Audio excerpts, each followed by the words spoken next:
Welcome. This is Rudy Giuliani with another episode of Rudy's Common Sense. This is an episode I've been waiting for a long time. Or this is an event that I've been waiting for a long time. I've had considerable involvement with the Cuban American community for many, many years, decades.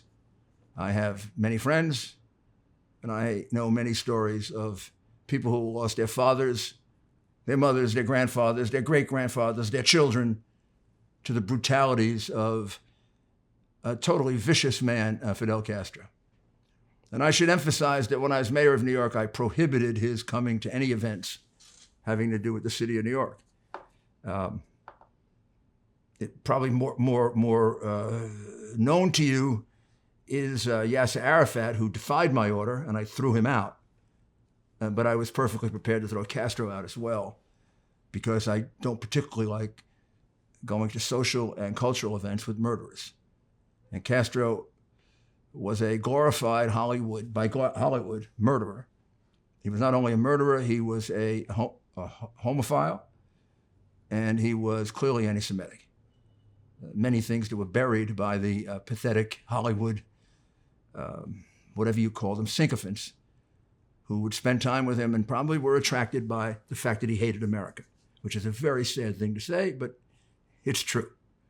Well, what we've witnessed now in the last week or so are the biggest, broadest, and most noteworthy protests in the history of that island that's lived with oppression now for much too long.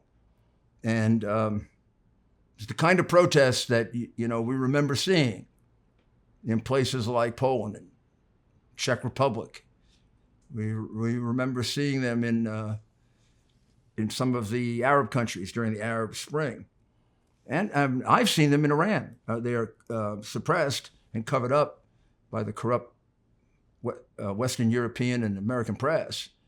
But those protests have gone on pretty continually now for 2.5 years, encompassing 240 cities in Iran, with people condemning the Ayatollah at risk of death, and carrying American flags, risk of death, and crying out for freedom. Well, this has happened now in Cuba. Now, possibly it's happened before, and it was covered up. But now it happened, and they couldn't cover it up. They tried very hard, but it just broke out. It's very difficult in a situation like this to know exactly how it started, exactly what sparked it.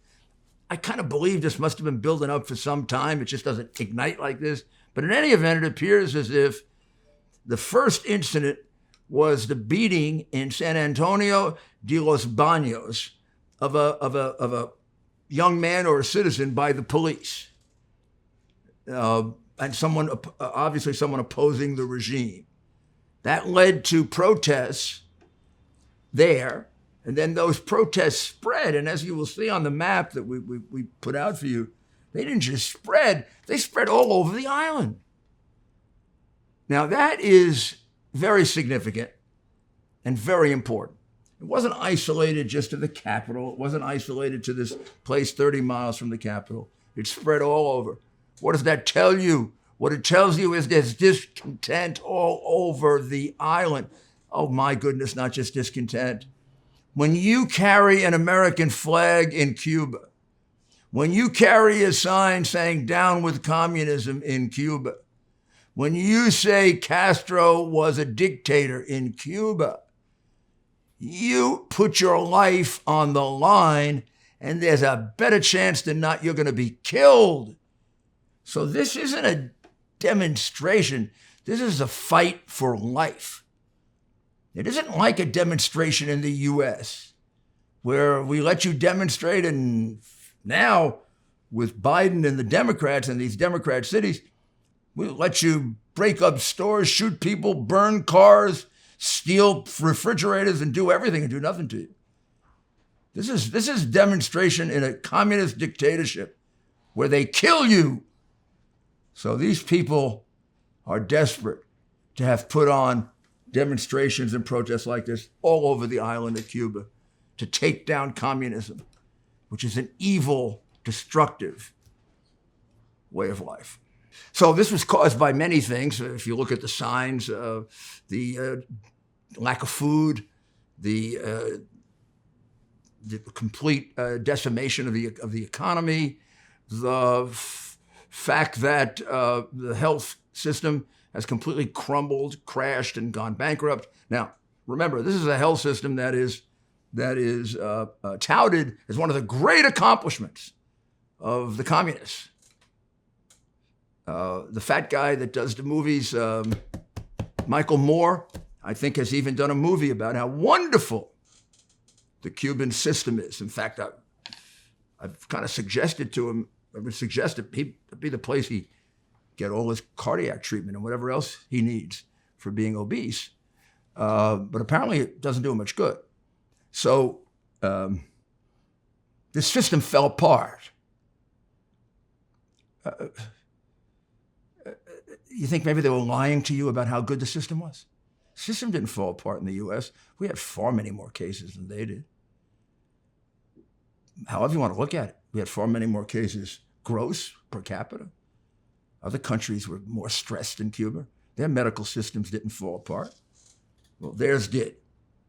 So that was part of the basis for it. It was 3 days of protests, 110 protests. It was not confined just to Havana. Within 4 days, after enduring 3 or 4 days of, I'll read you just some of the signs: freedom, down with communism, American flags being used throughout the protest, and then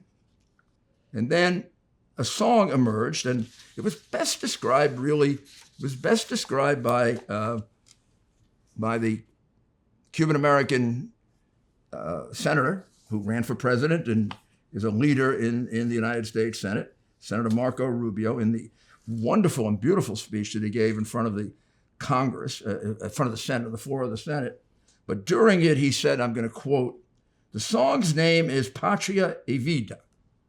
Now, the slogan of the Cuban regime is Patria o Muerte, meaning fatherland or death." The song played on that day was Patria y Vida, which means fatherland and life, instead of fatherland or death. Goes on to say this was an extraordinarily powerful song. Many revolutionary movements are typified by a song. The Italian Risorgimento, I happen to know because I'm an opera fan, was driven very, very strongly by O Patria Mia, a beautiful, beautiful chorus of Hebrew slaves. Slavery went back thousands of years. Hebrew slaves crying for freedom from their Babylonian oppressors. The Italians basically empathize with that. I'm sure the Cubans far prefer a fatherland that brings you life than a fatherland that has now for 5 decades brought them prejudice, oppression, torture, death, and destruction of their economy. But if you're caught playing that song, you'll go to jail. And I should also mention that President of the United States, President Biden, was very, very late in saying anything about this. Obviously very confused about the fact that this shows the complete bankruptcy of communism or socialism as any way to run an economy, which people have been saying now for years, except for people like AOC and the communists and socialists and left-wingers in his party. Very, very inconvenient time for the Biden administration, who is now aggressively moving us towards socialism, to see the collapse of a socialist communist regime 90 miles off the shores of Miami. So they're doing everything they can to try to make this something other than it isn't. At first, they were trying to paint it as a anti-COVID demonstration. Well, that kind of fell apart. His press secretary looked like an idiot doing it. And Biden, of course, doesn't talk much about it. Every once in a while, He's made a couple little mumbling statements about communism, and it just seems like something they'd like to go away and let those people go back to oppression so we can have the wonders of socialism and communism in the United States. By the way, this Cuban dictatorial regime, communist dictator, is strongly backed by Black Lives Matter. It's backed by by Hannah Jones, I believe her name is, who wrote 1619 for the New York Times. I believe she works for the New York Times. New York Times, I guess, has no trouble employing communists. And Black Lives Matter, which I told you a long time ago was a communist organization, kind of like just made my point with their strong support of the oppressive Cuban government and their strong condemnation of people fighting for liberty, who, by the way, happen to be a large number of Black Cubans who suffer great discrimination in Cuba. But Black Cuban lives, as one Cuban patriot noted, Black Cuban lives don't matter, because Black Lives Matter, before it's anything, is a communist organization, as Patrice Cullors told us 3 years ago, and as our corrupt press covers up. We will be right back. I accomplished a lot in 2020 exposing the truth, establishing the relationship with you, working tirelessly for America. And I came to know the work and value of the people at American Hartford Gold. You see, you buy gold not only for what you know, but you buy gold for what you don't know. American Hartford Gold is the company you can trust when it comes to buying gold. They sell physical gold and silver delivered right to your door or inside of your IRA. In the precious metals industry, they are the highest rated firm in our country with an A+ from the Better Business Bureau and thousands of satisfied clients. Give them a call and tell them Rudy sent you. And be sure to ask them what I bought. And if you call them right now, they will give you up to $1,500 of free silver on your first order. Folks, these are uncertain times. The one thing you can count on to protect what you have worked so hard for is physical gold and silver. So don't wait. Call them now. Call 833-GOLD-777. That's 833-GOLD-777. Or text Rudy to 65532. Again, that's 833-GOLD-777. Or text Rudy to 65532. Welcome back. We're going to be joined in a moment by Robby Starbuck. You know Robby. He's been on this. He's been on Common Sense before, so I'll give him a brief introduction. But it's worth letting you know what a broad and terrific background he has. He's been the director and producer of probably at least 1,000 projects at his company RSM. He's had over 5 billion viewers. He's directed and produced films like Genesis, Transformers: The Last Night, and SpongeBob. He's directed Natalie Portman, Jamie Foxx, Brad Pitt, Gina Rodriguez, Megan Fox, Josh Duhamel. He's worked with Snoop Dogg, Gaslight Anthem, Smashing Pumpkins. My goodness, he's worked with everyone. And he's a conservative. Nobody will believe it. You imagine what courage this man has to be a conservative in this industry? He's a conservative. He's a very, very thoughtful conservative. He's the son of a Cuban refugee, which has to explain to some extent the patriotism that's built into his soul, because Cuban Americans, to me, are some of the most admirable Americans. They fit the Lincoln definition of understanding America. The best American is the one who understands it best. And he and his wife do a podcast called Grow Up Live. And he worked hard for President Trump. And now, thank goodness, he's announced he's going to run for the United States Congress in Tennessee. As I said before, this is precisely the kind of person we need to run in our party because we have two elections coming up, 2022 and 2024, that will determine our future and our children's future. And Robby has the guts to play a big role in it. Robby, thank you very, very much for joining us at a time which I think has to mean a lot to you, given your mom and the stories in your home and your heritage. Thank you, Mr. Mayor. Yeah, it really does. It's not just what's happening in Cuba. It's also watching what's happening here in the U.S. that makes it so important to me. Like you said, like a lot of people who come from Cuban families, patriotism and a love for freedom pretty much runs in our veins. I mean, it's our DNA. It's the very first thing that we're taught in terms of how lucky we are that we were able to be American citizens and that we're able to just fall in love with this country and the freedom we've been given. Well, there are so many things you can say about the Castro Cuban American experience that are wonderful role models for everyone else. And I've been involved with your community for 40 years and have a deep appreciation of it and knowledge of it. But one of the things I think is it's just a great example of what can happen to people who are living in communist oppression. You take them out without any money, sometimes not speaking English, and within 10 years, they become, maybe 5 years, they immediately become responsible citizens from day one. They work at anything that's given to them. The success stories in the Cuban community will take your breath away. I mean, I talk to them. I talk to some of these people who have been successful Cubans, just so kind of encourage me, and I can teach other people. But it is remarkable. It's like you give them freedom. My goodness, they can take over the world. I mean, it's unbelievable. All we need is freedom.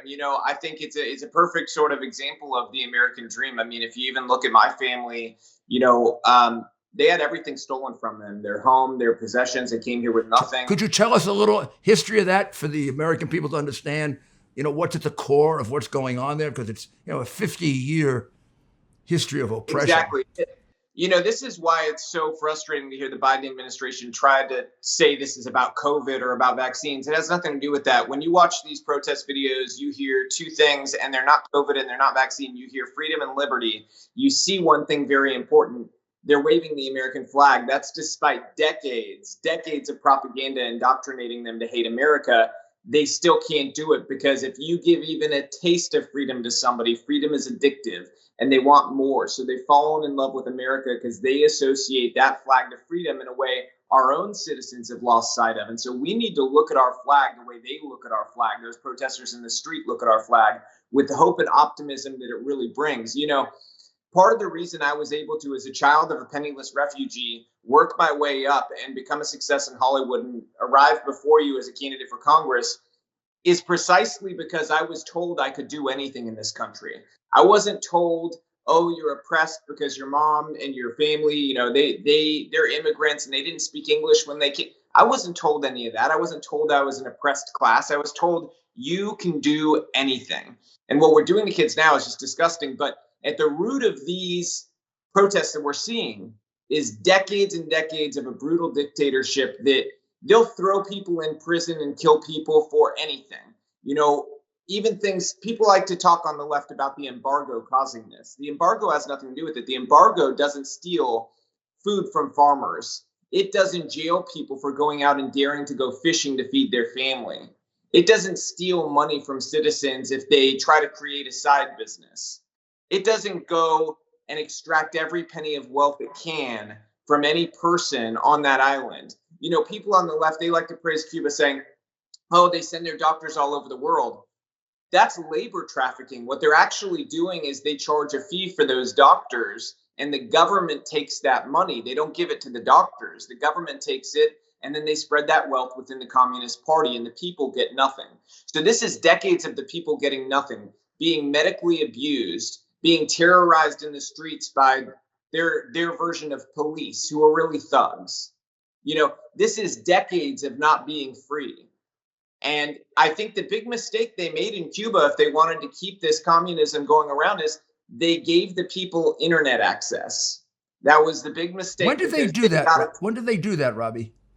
I'd say in the larger, broader sense, because there was internet on the island a little bit longer before, but probably about it towards the beginning of the Trump administration, you started to see wider access where it was widely accessible. And that was a big mistake for them, because what happened is the people were able to get information they were never able to get before. Time to take a short break. How much equity do you have in your home? 50,000, 100,000, more? Cybercrime experts are alerting homeowners that the more equity you have, the greater the chance foreign and domestic criminals will come after you. Title theft is one of the fastest growing crimes. Home Title Lock, America's leader in home title protection, is alerting homeowners they could already be a victim and not know it. Here's how it goes down. First, cyber thieves search hundreds of public databases for high equity homes. Next, they pull your home's title that's online. They forge your signature stating you sold your home, and they take out loans using your equity. You're not covered by insurance, your bank, or common identity theft programs. Protect your most valuable asset. Register your address now to see if you're already a victim and receive a complete title history of your home. A $100 value free. Go to HomeTitleLock.com. That's HomeTitleLock.com. Thank you for returning. So, how do you view where we are now? The protests broke out. The Biden administration took 3 or 4 days even to recognize it. He did mention the word communist, but almost in a way you can't understand. And unlike Reagan with Poland solidarity, which I think is the gold standard, or Trump even with the Iranian outbreaks in 2017, I think it was, where all they merely said was, we embrace this, this is wonderful, these people should have freedom from these oppressive regimes. That led ultimately, after 8 years, to the overthrow of the Soviet Union. And it's led to about 240 protests in Iran, and to a government that's on the brink. I mean, they just had to install a mass murderer to terrorize the country. They didn't want to do that. But the Ayatollah knows something the Western press won't tell you. He knows he has a protest every week. So how dispiriting is it that there's so little support for this in the Biden administration, who almost seem not to want to say that this is a communist regime going down, because it would kind of reflect on the model they have for us. Oh, it wouldn't kind of reflect. It would 100% reflect. These people, Joe Biden almost chose a vice president in Karen Bass, who was the biggest fan of Fidel Castro. Okay. Don't ever let anybody forget that. And he didn't care. Ultimately, they made a political decision, afraid they'd lose Florida. Of course, they lost it anyways. But that was really the person he wanted, was Karen Bass, and she was in love with Fidel Castro. So these people, they praised the Cuban healthcare system left and right. They're doing the same thing they did with Venezuela, where they praised Venezuela until it was unpopular to do so, and then they pretended it never happened. We can never let them get away with that. And in fact, I'll give one thing, at least somebody like AOC is honest about it, and she's still not backing away from Cuba. She's still supporting the Communist Party there. At least she's honest about what she is. The rest of them, they can't hide their track record on Cuba. They've been nothing but supportive of Cuba, and they've seen the Cuban healthcare model as a model they want. That's a system that killed even members of my family in recent history. I still have family stuck on the island I can't even talk to for fear that they will be killed for just being related to me. Okay, so this is a disgusting government. You look at what we did with Iran when Trump was president. We gave an internet access point after Iran shut the internet down. Biden still has not done that to this day for the Cuban people who've had the internet shut down. So there's plenty of people who haven't been able to get a hold of their families in Cuba to even find out if they're alive. Okay. And so they've done not even the bare minimum. They've done worse than the bare minimum. They dropped sanctions for Venezuela to allow Venezuela to then go and enrich the Cuban Communist Party and also provide aid to them as they try to quell these protests. So the Biden administration, by proxy, they're trying to help the Communist Party of Cuba, while, Joe Biden's given sort of lip service in ways that he thinks might help him in the Latino community. It's not going to, because we're not stupid. We see what he's actually doing. If you drop sanctions on Venezuela so they can turn around and help the communists in Cuba, you're helping the communists in Cuba. So it's very clear what they want to do here. And they're going to do everything they can to escape this moment in time. But this is not going to end here. This was different than other ones that have happened in the past in terms of protests in Cuba. And I will make a prediction here. As a result of these protests, in the next 10 years, we will see a free Cuba. As a result of this is sort of being the match that was lit, that started what would eventually happen. Because of Biden, I don't think it's going to happen in these next, couple years here, but it will happen. It will happen. The minute we get the right person in the White House in 2024, it will happen. This has to have been for Biden and the group that really makes decisions for him, which is unknown. I mean, we know he doesn't. And I think they're probably far to his left, and he doesn't even know that. I mean, they're socialists and communists. This has to have been a very inconvenient time for this to break out. Here they're trying to convince us that all the things we used to say about socialism and communism are not true. It really is okay. It isn't what it used to be. And this breaks out, and they start beating people, putting them in jail, closing down the internet, and showing us exactly where we're headed if we embrace these ideas that Biden is. Just in the last week, Biden put out a plan where he's going to take over the entire economy, like you do in a communist country. He wants to buy 30% of the American land, make it federal. I mean, that's outrageous. 30% of the federal land. H.R. 1 wants to federalize and centralize all American elections, contrary to the Constitution. He's doing everything to prepare us to be a centralized socialist communist state. And all of a sudden, this thing breaks out in Cuba, and you see this is a failed state. Tell me about their medical system. I remember Michael Moore did a documentary of some kind on how it was a better medical system than in the United States.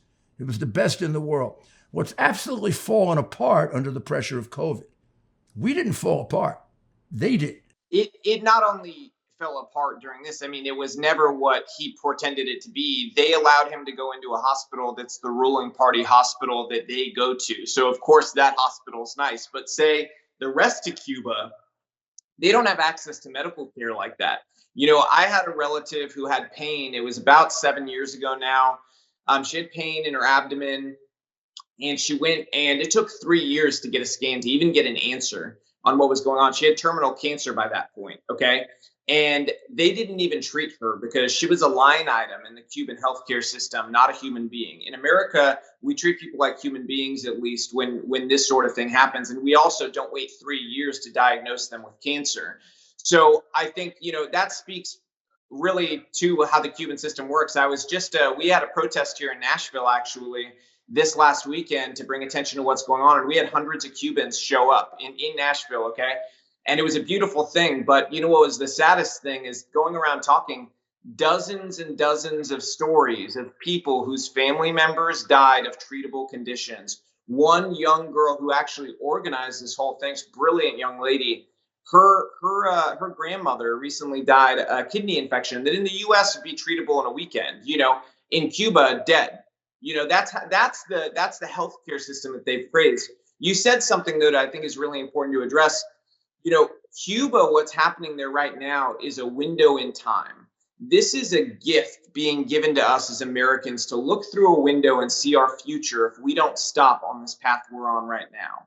This is what our country will look like if we don't put a stop to this and we don't win in 2022. This is our chance. This is our chance to save freedom in America.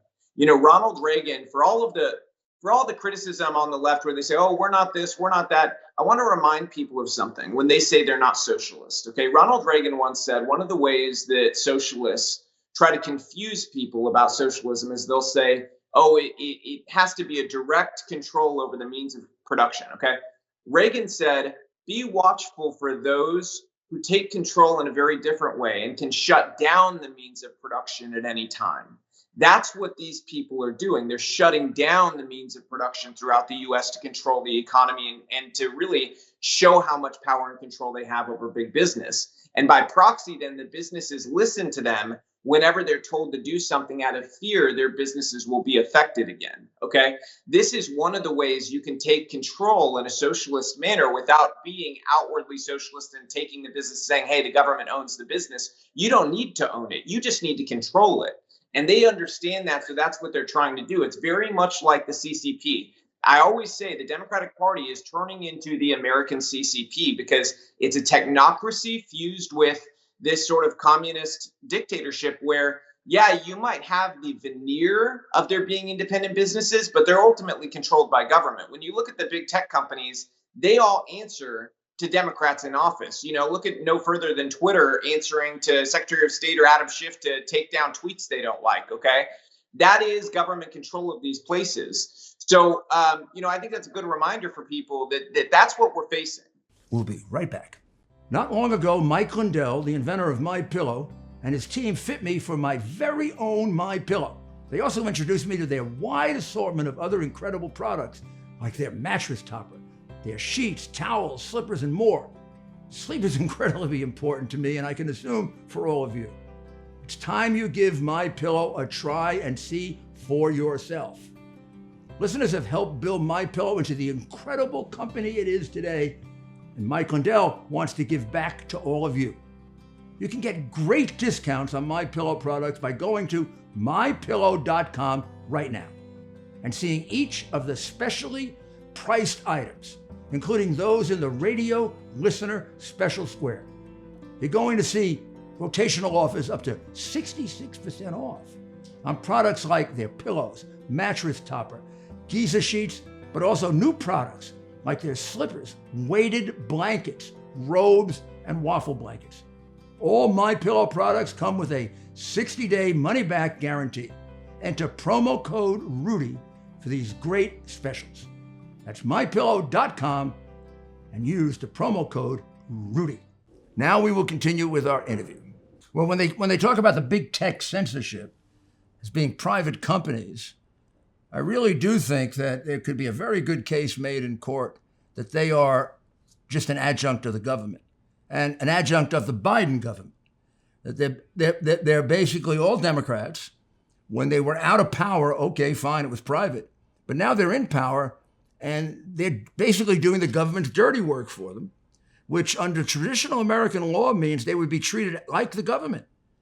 And I'm hoping over a period of time that the courts recognize that. But the other thing I wanted to ask you, being from Hollywood, for years, going back decades, Castro has been a favorite of what I call the Hollywood idiots. And Sean Penn, Alec Baldwin, a lot more of them, Susan Sarandon. They're like in love with him. Meanwhile, this is a guy who expelled Jews in 1962, who originally took the people with AIDS and put them in jail to isolate them and hope they just die a tortured death. He's against even their liberal principles.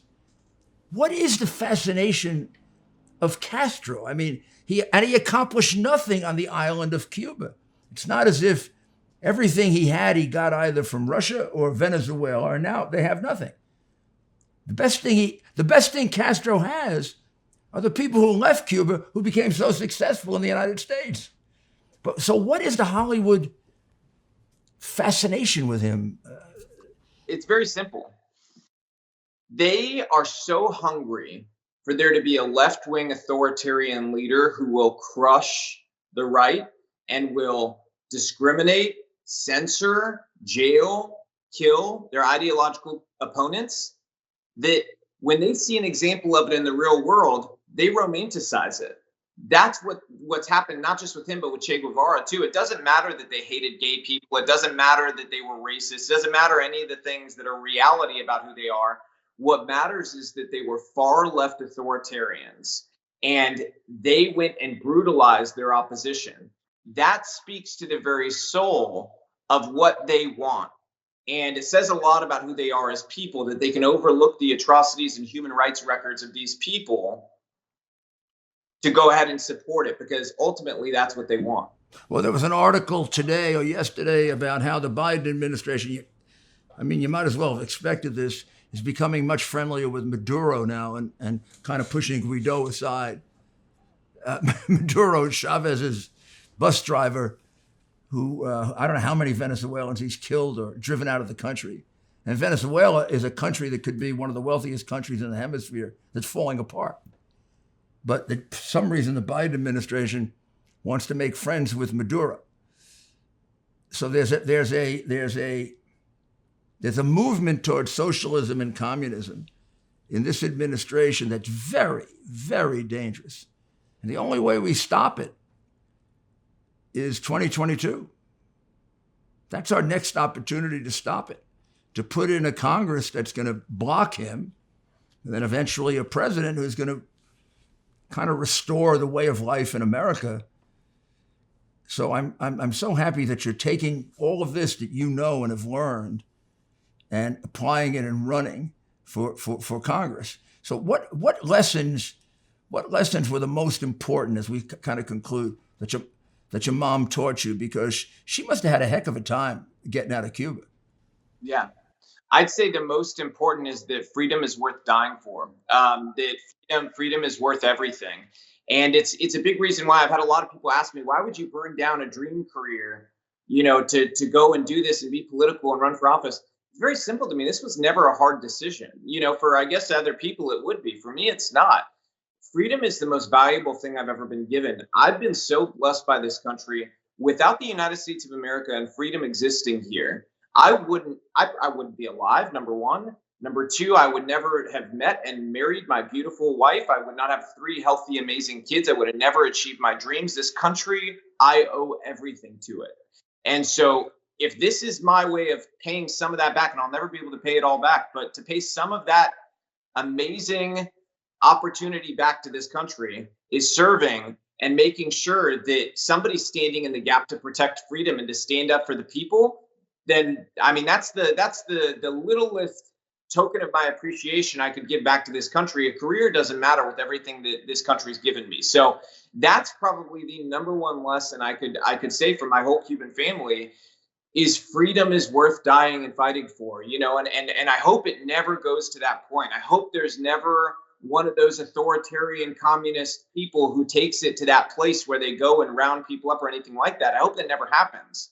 But freedom is that valuable, is my point here, that freedom is that valuable. So you've got to do uncomfortable things. And that means, in Cuba, this is probably the second most important thing. The biggest regret a lot of the older Cubans have is that more people didn't stand up when they had the chance. And my message to people here in the United States would be, do not miss your chance to stand up. Because those people who didn't stand up, they didn't stand up because they were worried about losing a job or losing a friend or losing some business. And guess what? Every single one of them who didn't stand up, they lost all of it anyways.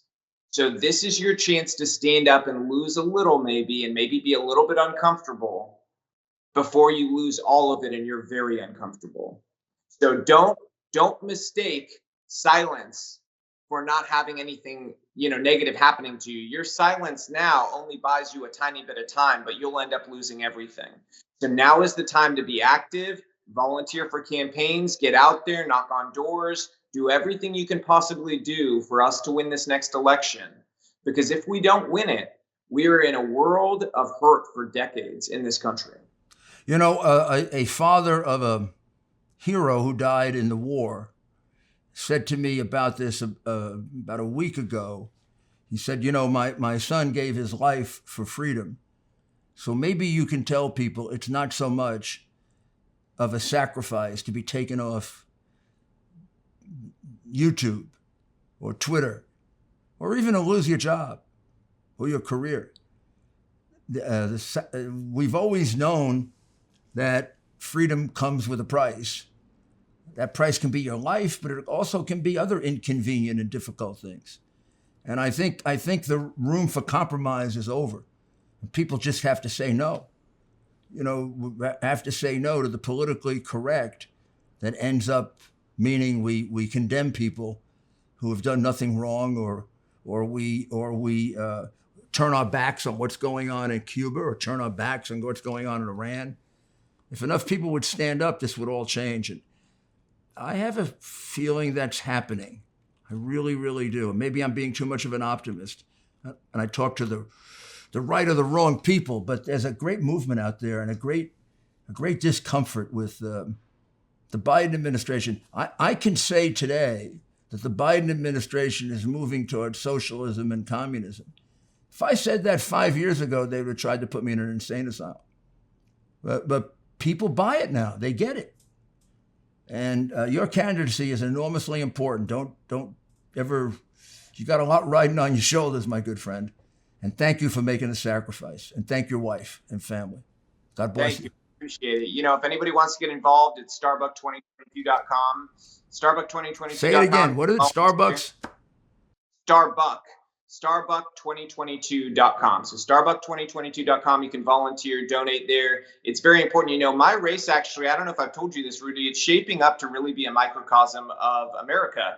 AOC's first candidate she's endorsed is here in this district. She is an out and out socialist. And so we're going to have a framing of a socialist versus somebody whose family lost everything to socialism and communism. So I think there's no better framing for the direction our country is going, and I don't know if you've heard this, but my district is being redistricted. It will be a very favorable district. And I think that we're really going to be able to show the path America wants to go down here. Do you want freedom or do you want socialism? It's as simple as that. You make sure you support this. Don't sit home and keep writing to me, what can I do? Now I've given you something to do. Contribute to Starbuck2022.com. Do that, and we can start fighting back. Now we just need to get Trump on board for an endorsement, and then we'll work on that, Robbie. You deserve it. You're a good man, and I have great admiration for you and your family, and for your community, your people. Thank you. Thank you so much. God bless.